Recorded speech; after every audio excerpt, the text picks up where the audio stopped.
여러분 안녕하십니까? 유석현입니다. 도시에서 사람이 살아가기 위해 꼭 필요한 시설들이 있습니다.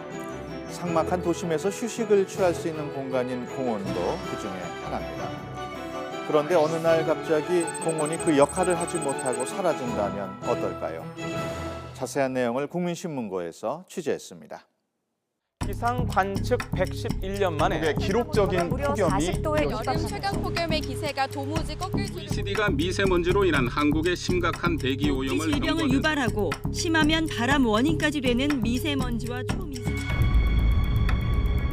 대한민국은 각종 환경 문제로 몸살을 앓고 있습니다. 1급 발암물질로 지정된 미세먼지는 도심을 뒤덮고 있고 여름철 폭염은 날로 심해지고 있습니다. 도심 속 공원이 이런 문제를 완화시켜 주는 데다 산책 등 여가 즐기기, 시원한 전망 등 여러 긍정적 효과가 있어 갈수록 관심이 커지고 있습니다. 그래서 공원과의 접근성이 좋은 아파트나 단독주택 등은 주변보다 더 높은 시세가 형성되곤 합니다. 이른바 공세권, 습세권이 붙게 되는 건데요. 아파트 가격을 이렇게 분석한 사례를 보면 주변에 이제 그 공원이 크게 있거나 숲이 있다면 이런 집값에는 10 내지 많게는 한 30%까지 상당한 영향을 직접적으로 미치는 것으로 이렇게 분석이 되어 있거든요.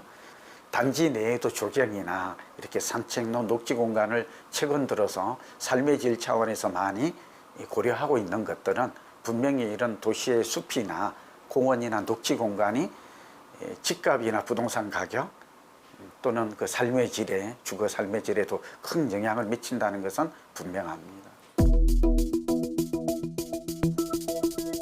공원이 단순히 환경적인 이유만으로 중요한 것은 아닙니다. 이 공원을 결정한 게 괜히 된 건 아니에요.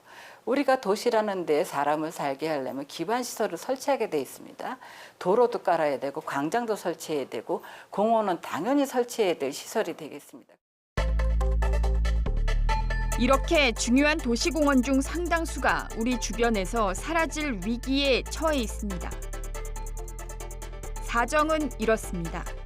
각 지자체는 도시공원을 만들 때 1차로 야산이나 농지 등을 도시공원 부지로 지정합니다. 이 부지는 지자체 소유 땅도 있지만 사유지도 포함됩니다. 이렇게 되면 사유지 주인들은 땅을 임의로 사용할 수 없게 되는 등 재산권 행사에 큰 제약을 받게 됩니다. 그래도 재산세는 꼬박꼬박 내야 했습니다. 수입이 하나도 없는데 여기에서 재산권 행사도 못하고 다 팔아먹지도 못하는데 그렇게 하느냐, 그것을 다 우리가 세금을 내야 되느냐 그러고 얘기하니까 다른 사람 다 그러고 있다. 지자체가 이후 해당 부지를 매입하고 각종 시설물 등을 설치해 제대로 된 공원을 만들면 다행인데 그렇지 않고 방치하는 경우가 매우 많습니다. 우리가 평소 산책을 하는 등 여가 즐기기에 활용하는 상당수 도시공원이 여기에 해당합니다. 문제는 뿔난 땅 주인들이 재산권을 침해당하고 있다며 헌법소원을 냈고 지난 1999년 헌법재판소가 도시공원 부지로 지정만 해놓고 장기간 방치하는 건 개인의 재산권을 침해한다고 헌법 불합치 판결을 내렸다는 겁니다. 이후 정부가 법을 개정했는데 지자체가 도시공원 부지로 지정해놓고 20년 동안 매입하지 않은 땅은 2020년 7월 1일부터 자동으로 해제되도록 했습니다. 이를 도시공원 일몰제라 부릅니다. 특히 공원으로 쓰여지고 있는데 이걸 보상하거나 매입하지 않으면 공원 용지에서 해제해 주는 거죠. 해제해 준다는 얘기는 공원이 아니고 이제 본래 이게 주거지냐 상업지냐 공업지냐의 그 본래의 기능을, 토지의 기능을 회복하는 것이죠. 이렇게 되면 사유지 주인이 땅을 개발할 수 있는 길이 열려 도시공원은 사실상 그 역할을 할 수 없게 됩니다. 잊혀지고 있다가 우연히 일몰제가 시행이 된다고 그래서 이제 이 땅이 우리도 자산권 행사를 할 수 있겠구나 하고 큰 기대를 가지고 지금까지 기다려왔습니다. 약간의 산책로와 쉼터 정도가 있으면 우리는 행복하게 공원을 이용하지 않습니까? 그런데 그것이 공원에서 해제되면, 실효가 되게 되면은 사유지에 대한 재산권을 행사하려고 하기 때문에 우리가 그 입구를 갈 수 없기 때문에 공원 이용의 접근권이 상당히 침해될 것이라는 게 지금 예상 가능한 문제점입니다. 서울 서초구 반포동, 방배동, 서초동을 통과하는 서리풀공원은 인근 아파트, 빌라 단지 주민들에게 중요한 휴식 공간입니다. 거기다 서울에서 점차 사라져가고 있는 야생 생물 중 오색 딱따구리가 서식하여 보존 가치가 있는 녹지 공간이지만 일몰지에서 자유롭지 못합니다. 사유지이고 또 출입구 같은 경우에 공원 출입구가 인근 주택이나 도로와 인접해 있어서 매입하지 않을 경우에 개발 압력이 높은 지역으로 분류되고 있는 곳입니다. 일몰제가 시행되면 서리풀공원의 17개 출입구 중 7개가 사라지고 산책로는 곳곳이 끊어집니다. 방배동과 반포동 쪽 주민들은 공원 이용이 어려워지게 됩니다. 연간 40만 명가량이 방문하는 서울 중랑구의 봉화산 근린공원도 44% 정도의 면적을 이용할 수 없게 됩니다.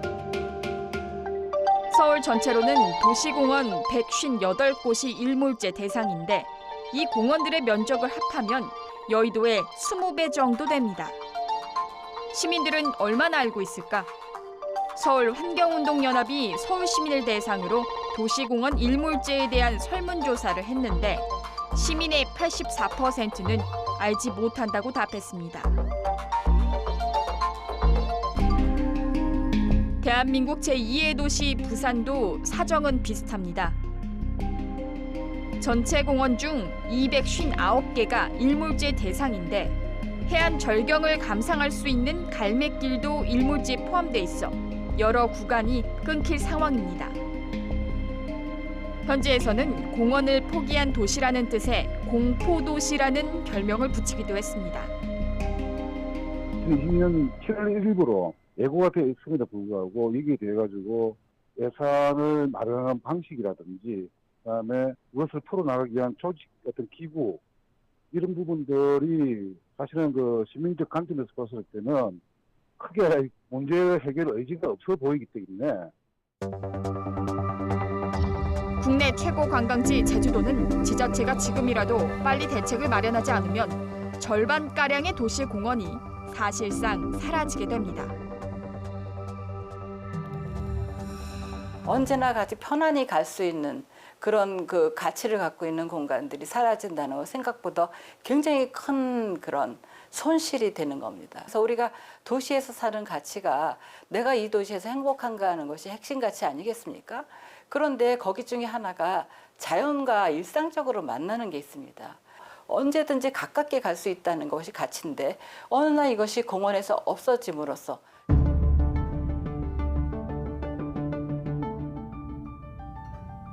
주민들의 삶에 큰 변화를 불러올 도시공원 일몰제 시행이 불과 2년밖에 남지 않았습니다.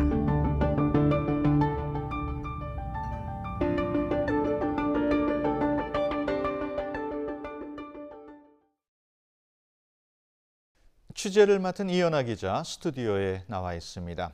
이 기자, 앞서 영상에서 보면 도시공원의 상당수가 사실상 사라질 위기에 처해 있는데 법으로는 국민 1인당 필요한 공원 면적이 정해져 있다면서요?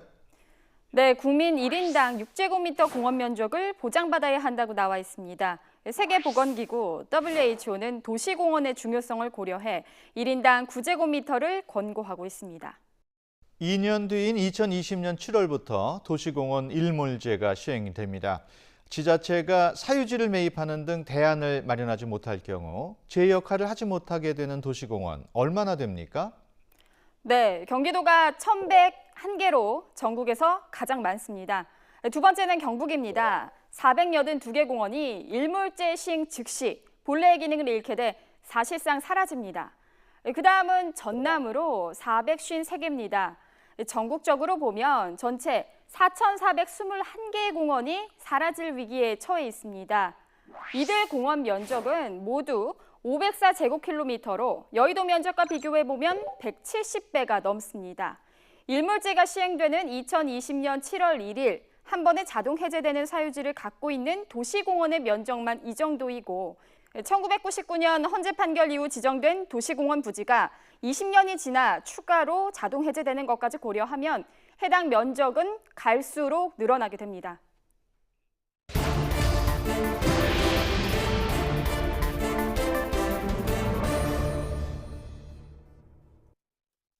네, 지도를 보니까 매우 심각한 상황이라는 게 느껴집니다.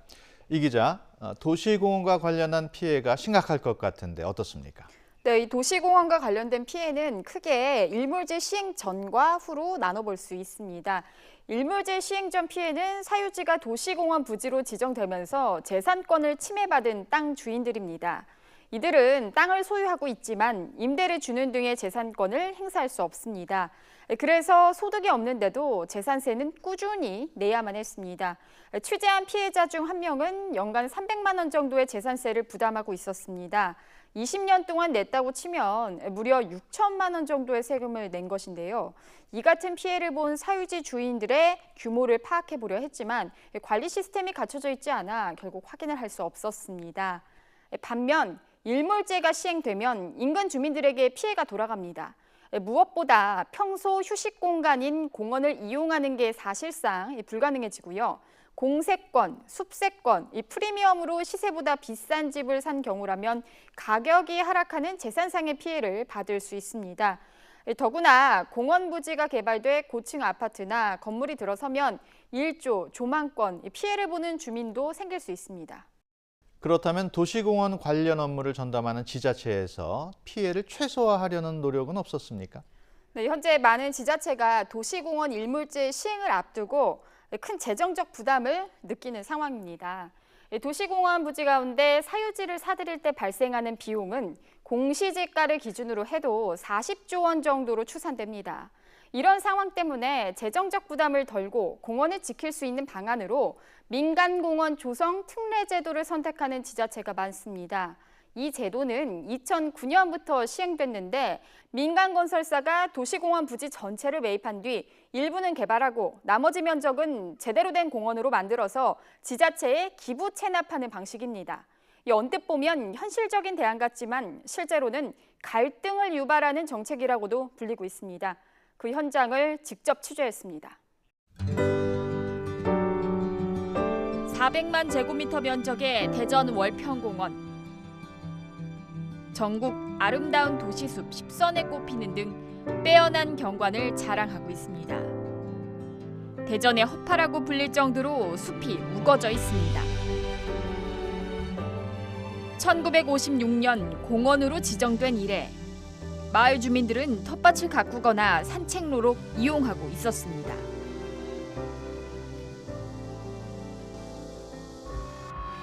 하지만 이제는 공원 내 사유지에 접근하지 말라는 현수막만 가득합니다. 작년부터 갑자기 이런 편발들이 붙기 시작하고 이러면서 뭐 지나가도 안 될 것처럼 막 이런 분위기를 만들어 버리는 바람에 이 마을에서 같은 아파트에 살면서도 뭐 이제 의견이 달라서 처지가 달라서 계속 싸움들이 벌어지고 있는 그런 상황이에요. 그래서 굉장히 불편해졌죠. 평화롭던 이곳에 갈등이 발생한 건 2년 전으로 거슬러 올라갑니다.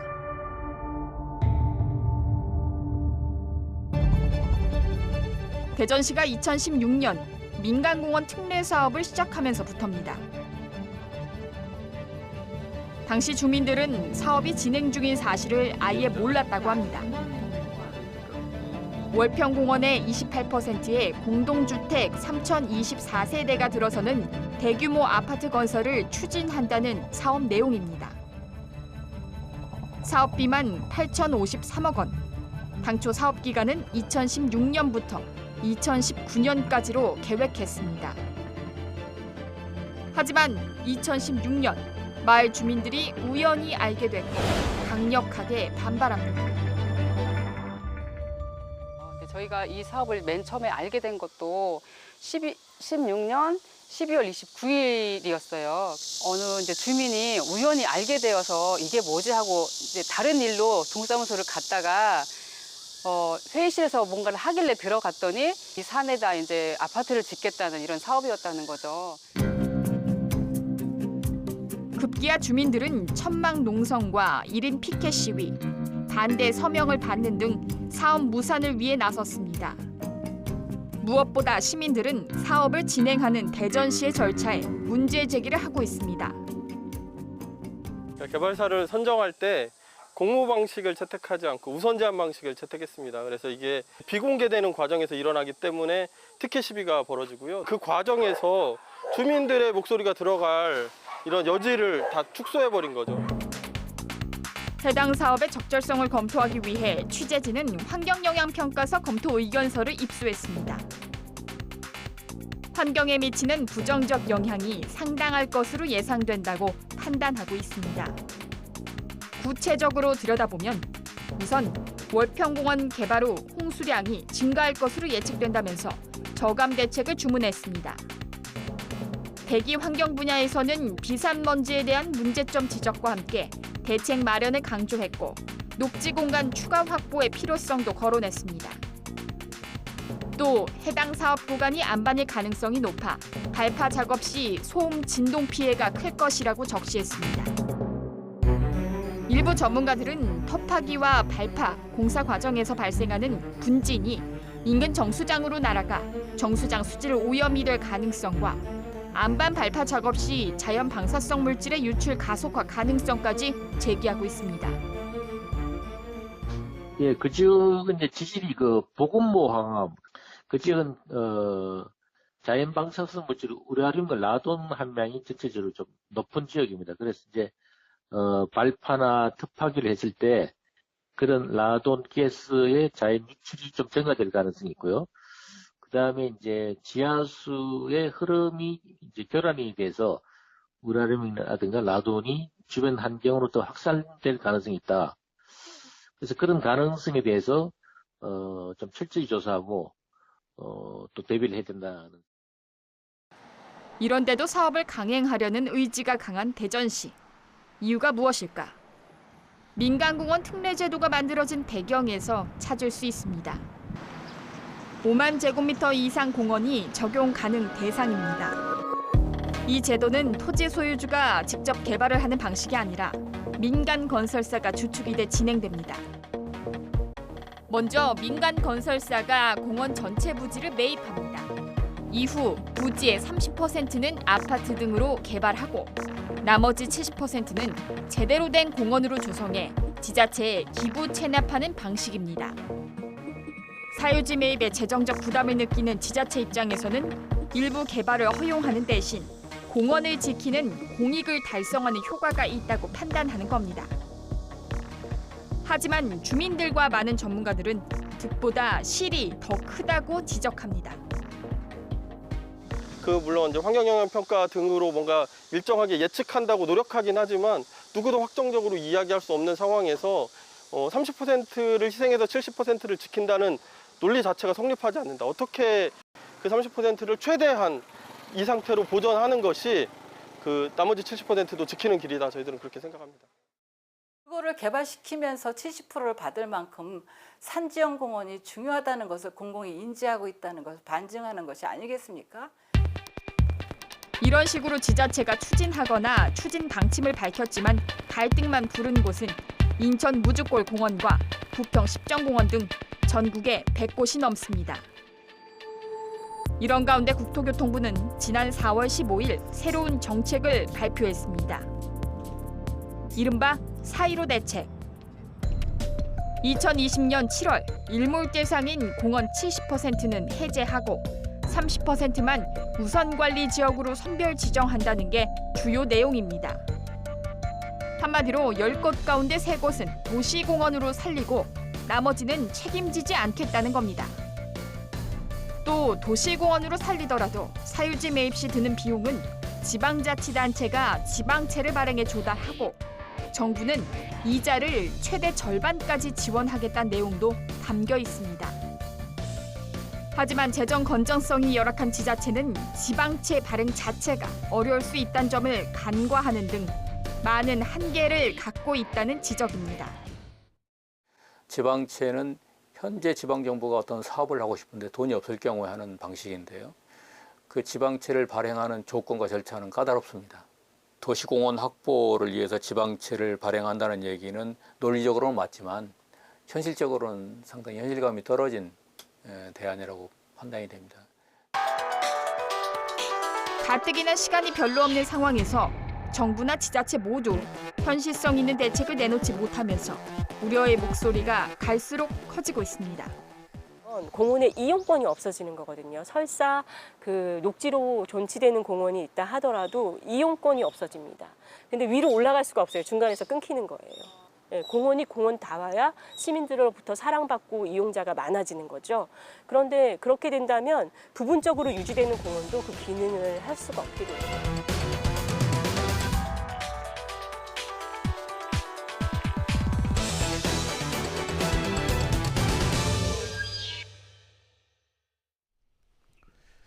현실적인 대안으로 나온 민간공원 특례 제도마저 문제가 많은 상황입니다.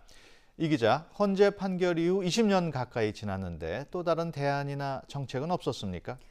김대중 정부 때인 1999년 헌법재판소의 판결이 있었고 2000년부터 2002년까지 관련법이 개정이 됐습니다. 이 개정으로 도시공원 일몰제가 결정이 됐고 소유주들은 땅을 매수 청구할 수 있게 됐습니다. 하지만 공시지가 기준이기 때문에 토지 가격이 낮게 책정됐고 이 때문에 소유주 호응이 매우 낮아서 실효성이 없었습니다. 그 다음은 노무현 정부인데요. 이 노무현 정부에서는 관련법 개정을 통해서 도시자연공원 구역제도를 도입했습니다. 보존 가치가 높은 부지는 도시자연공원 구역으로 지정을 해서 일몰제에 해당되지 않도록 한 건데요. 일부 시행이 됐지만 땅 소유주들의 강한 반발을 불러왔습니다. 그 다음은 이명박 정부입니다. 이명박 정부에서는 민간공원 조성 특례제도를 도입했습니다. 민간공원 조성 특례제도 이 도입으로 인해서 민간 개발 허용 면적을 20%로 정했습니다. 다음은 박근혜 정부입니다. 박근혜 정부에서는요, 2014년 민간 개발 허용 면적을 30%로 상향 조정합니다. 역대 정부들의 정책을 살펴보면 김대중, 노무현 정부는 도시공원을 보존하면서 지키려는 방향으로 또 이명박, 박근혜 정부는 일부 개발을 허용하면서 도시공원을 지키는 쪽의 정책을 폈습니다. 하지만 정부나 지자체 재정을 투입하지 않고 이 일몰제를 해결하려는 점은 모든 정부가 같은 공통점이었습니다. 이렇다 보니 모두 큰 효과가 없었고 20년 가까이 책임 떠넘기기가 이어진 끝에 제도 시행이 어느새 2년 앞으로 다가왔습니다. 현 정부도 다급한 상황일 텐데 어떤 정책을 마련하고 있습니까? 네, 영상에서 나왔듯이 국토부는 올해 이른바 4.15 대책을 발표했습니다. 우선관리지역 30% 선별과 지방채 이자 지원이 주요 내용입니다. 하지만 선별 후 재정 지원이 있는 것도 아니고 지방채를 발행할 경우에도 최대 절반의 이자 지원만 하겠다는 것이어서 포장만 그럴싸하지 사실상 지자체에 모든 책임을 떠넘기는 것이라는 평가가 나오고 있습니다. 그렇다면 지자체는 어떤 입장인지 궁금하군요. 문제는 토지 매입 비용인데 직접적인 지원 없이 지방채를 발행해 재원을 조달하라고 하는 건 현장 상황을 전혀 반영하지 않았다는 게 대다수 지자체의 목소리였습니다. 더구나 지방채를 발행하려고 해도 한도가 전전년도 예산의 10%에 불과한 데다 재정 건전성이 떨어지는 지자체의 경우엔 발행 자체가 어려워 실효성이 없다는 등의 지적이 나왔고요. 정부가 지원하는 건 지방채 이자인데 이것도 이자의 최대 50%, 기간도 5년으로 제한을 둔 상황이어서 매우 제한적이고 소극적이다라는 비판이 이어졌습니다. 특히 이 문제가 발생한 배경을 보면 대부분 공원 부지를 지정한 것은 과거 정부였는데 지방자치제도 시행 후 공원 관련 모든 업무가 지자체에 이관되면서 사유지 매입 부담까지 떠넘겨졌다며 정부도 책임을 져야 한다고 목소리를 높이고 있습니다. 또 취재 결과 지자체는 도시공원 일몰제 시행에 대한 걱정을 오래전부터 하고 있었습니다. 2015년부터는 전국 시도지사 협의회와 각 지역 국회의원들을 통해 정부에 직접적 지원을 요청했지만 모두 받아들여지지 않은 것으로 확인됐습니다. 설명을 들어보니까 매우 답답한 상황인데 또 다른 대안은 없습니까? 전문가들은 두 가지 제안을 하고 있습니다. 하나는 임차공원 제도로 우리와 유사한 상황의 일본이 시행한 제도입니다. 소유자로부터 땅을 매입하는 대신 임대료를 내는 것인데요. 매입보다는 재정 부담이 적기 때문에 나온 대안입니다. 다만 임대료를 내기 때문에 지자체와 개인, 소유주 사이에 합의가 필요하다는 점이 숙제로 남아 있습니다. 개발권 양도제도 같은 경우는 도시공원 부지는 그대로 두고 소유주에게 대체 부지를 마련해주는 제도인데요. 지자체가 소유하고 있는 땅과 맞바꾸는 것이라 매입비 부담을 덜 수 있다는 평가입니다. 다만 지자체마다 재정 상황과 여건이 다른 점은 이 제도의 한계점으로 지적되고 있습니다. 이현아 기자 수고했습니다. 오늘 국민신문고 여기서 마치겠습니다. 시청해주신 여러분 고맙습니다.